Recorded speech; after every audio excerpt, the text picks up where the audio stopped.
Right now on Justice, she thought she'd breeze right through, but Hillary got stuck. I love it because it's so convenient. It is just the best way to get around. Don't get too comfortable, Hillary. The Republicans may be going after each other, but they've got you in their sights. Hillary is looking to move back into 1600 Pennsylvania Avenue. I've kind of got different government and housing in mind for her. But not so fast, Senator. There's still a leader in this GOP race, and it's not you. I've had it with the establishment's not-so-secret plans for a convention coup. And my anger is the subject of tonight's opening statement. Justice starts now.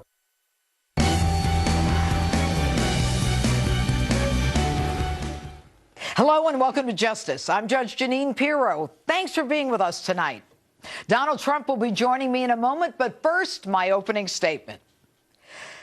Do we really need to go through this again?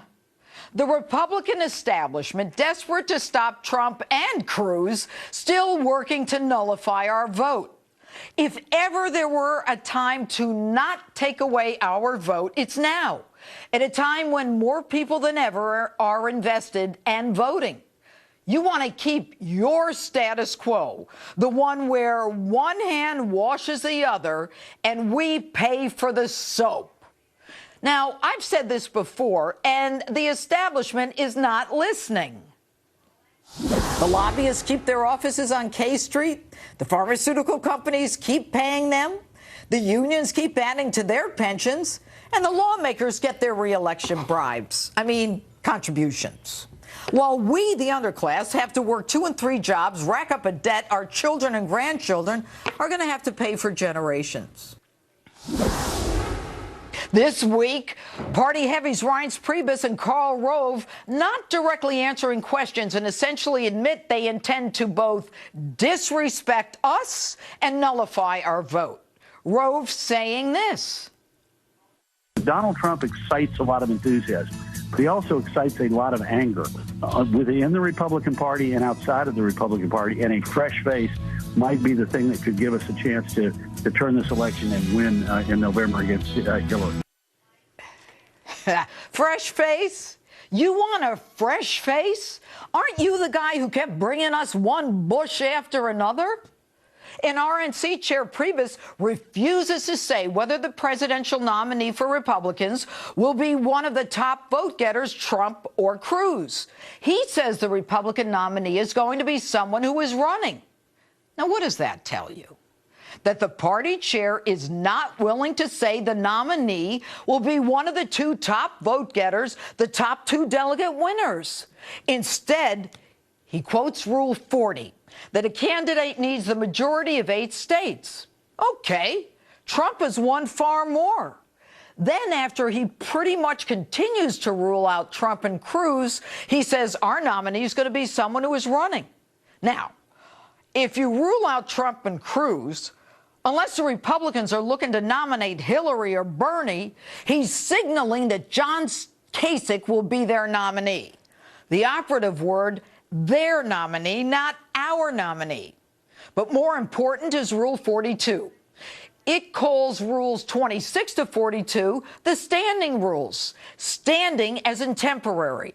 Temporary as in they can be changed. Now, if they can change Rule 40 and give the nomination to someone who does not have 8 states, and if they can change Rule 42, then even if Trump gets to that number 1, 2, 3, 7, they can then move the goalpost to wherever they want. They then maneuver to a brokered convention and give it to Kasich or whomever. Now, these RNC rules are teed up for the convention rigging. They can nullify whatever occurs before the convention. And the 2012 rules that are now in place don't necessarily apply to this convention. The RNC and Rules Committee has the power to change the rules, and there's no way to challenge the results, no opportunity to go to court. The fix is in. You know, I've lambasted Barack Obama for his condescension and his belief that only he knows what's good for us. And I've lambasted the Democrats for their superdelegates committed to Hillary before their state even votes. You know what? The Republicans actually take the cake. They're not even hiding what they plan to do. They are about to change the rules, ignore the votes of people who waited in line for hours, and invalidate the votes of people who have never voted before, and put in a candidate they think is good for them. Whatever happened to your vote matters? Not only is that infuriating, it is un-American. Now, look, I get it. I ran for office. I get it when senators and governors endorse their pals and try to convince you that their friend is best for you. But not since the American Revolution has the ruling class tried so hard and so blatantly to take away our vote. Do you not recall when we dissolved the political ties that bound us to the monarchy, when they strayed from all ideals of equity and fairness? A primer to the establishment. We don't get our rights from government. Government derives its power from the consent of the governed. We institute government to secure our rights, not to allow them to be taken away. Honestly, I don't care what you think of our choice or whether you like our favorites or not. Like everyone else, I will not be a puppet on a string, so stop trying to pull our strings. And that's my open. Tell me what you think on my Facebook page or Twitter, hashtag Judge Jeanine. And joining me now is Republican presidential frontrunner Donald Trump. Hello, Donald. Hello, Jeanine. That was quite amazing. That was great. It was. Thank you. It was. You sound like somebody that likes democracy, actually, when you think of it, right?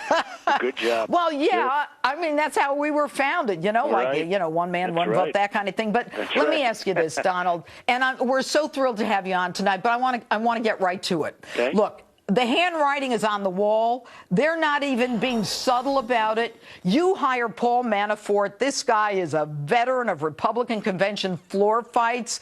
I mean, are you expecting a floor fight?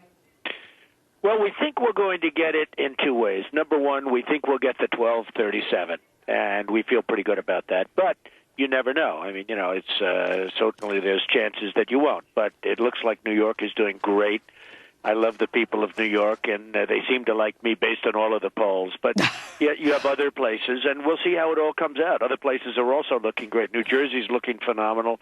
Pennsylvania's looking great. Maryland, I mean, all over. Connecticut.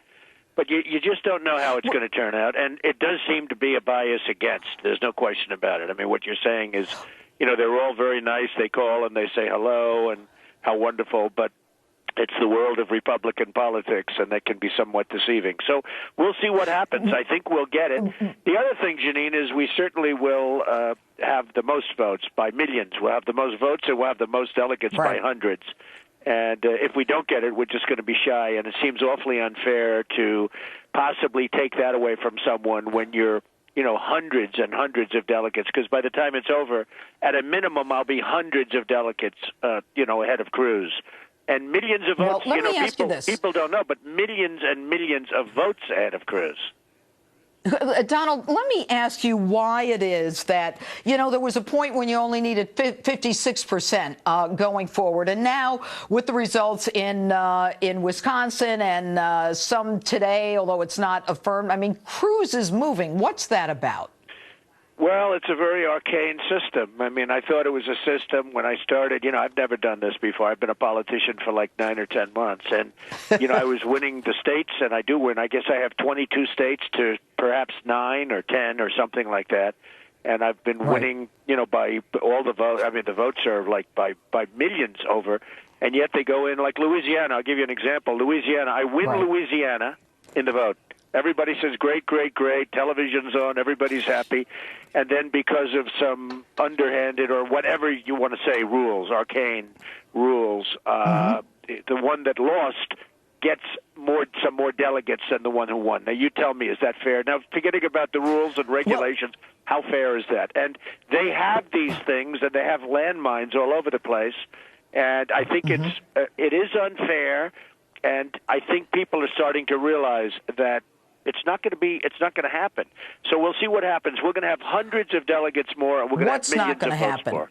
What's we're not gonna going to happen? We're going to see what happens at the convention, but I can't imagine that if I'm a little bit short, and I had to go through it. And remember this. This wasn't one-on-one. This was 1-on-16. You know, we had 17 people in this. So when they would say, I'd listen to this guy, Karl Rove, who still thinks Romney won. I'd listen to Karl Rove on Fox, and I'd say, wow, that's amazing. Because you'd say, well, Donald Trump got 44. He didn't get 50. But you'd have many people running. So it's very hard to get 50 when you have many people. But Donald, let me ask you this. If the convention doesn't go the way you expect it to be, and if they change the rules, and by the way, the rules can change the week before the convention when the committee meets, and they can change it. There's no appeal. There's no vehicle to challenge it. Do you then run as a third-party candidate?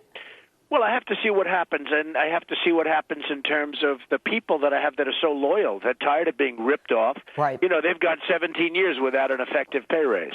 And these are hardworking, incredible people. And they've got, you know, in Bethpage, I had 20,000 people. They reported it as 10,000, but, you know, as usual, they always report it low.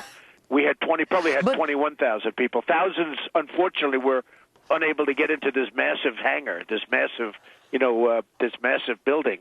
And, I mean, thousands weren't able to get in. And, you know, those are people that want to be heard. Those are people that haven't been heard. They've been disenfranchised, Jeanine. And, you know, when you look, these people work hard, and they're getting hit from every angle. Their taxes are going up. The debt is going up in the country. We only make bad trade deals. We only make deals where jobs leave, money leaves, factories close. We never make a good trade deal. We're going to only make good trade deals if I get in. And I will tell you, it's going to be a whole different thing. And you know, this week, President Obama gets in the fray, and he says your idea about, you know, immigration and the remittance of money to Mexico is half-baked. Why is the president gunning for you? Well, I was surprised to see that, but I guess he feels he has to. They all are, because they don't want to run against me. Let me tell you, Hillary, the last person Hillary wants to run against is me. And it was interesting because the polls of Ronald Reagan when he was running against Jimmy Carter, the polls were so bad, much worse than my polls. And my polls, some of them are good. Some of the Fox polls, I beat Hillary Clinton. But I haven't started on her yet. The one person she doesn't want to run against is me, and that's why she's constantly bringing me up. She's not bringing up Cruz. She brings me up. So it's sort of an interesting phenomenon that's taking place. And I think once we get started, you know, the only time I really mentioned her was about 2 months ago, and that was a bad week for her. That was a very bad week. Yes, it was. So yes, it was. Now, so you think the president is carrying Hillary's water? Well, absolutely. And I mean, I've heard you and others talking about the email situation. And, you know, I've known, don't forget, I say this to your audience, I've known you for a while before your great television career. And you were an incredible lawyer in New York and an incredible DA. I mean, you did an amazing job. And thank you. I mean, without difficulty, you were one of the greats in the whole country. And you know what you're talking about. I've listened to you on the emails. I've listened to others that I have respect for in the email, and I've read. And she's seems to be as guilty as you can possibly be when you look at General Petraeus and all the others that were just absolutely destroyed over much less. And it looks to me like they're protecting her. There's no question. And I think with Jim Comey, who I worked with also, that if he had access to a grand jury, it might be different. But let's talk about New York. Now, you are obviously first in New York. People love you in New York. And I want to talk about the 9/11 memorial in a moment. But first, Ted Cruz. So this guy, you know, hates New York values and all that stuff. So he's stumping in upstate New York. I mean, what does he think that he's going to get in New York, and how can he convince people that he really didn't mean it when he said that basically our values were, you know, in the tank?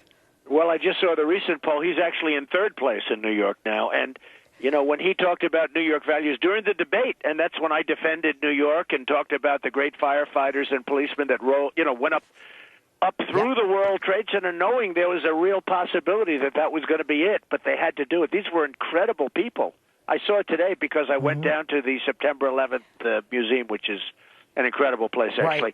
But you know, these are unbelievable people. And when they talk about New York values are amazing values. And he didn't say that. You know, he's got a liberal spin on it and all. He made that up.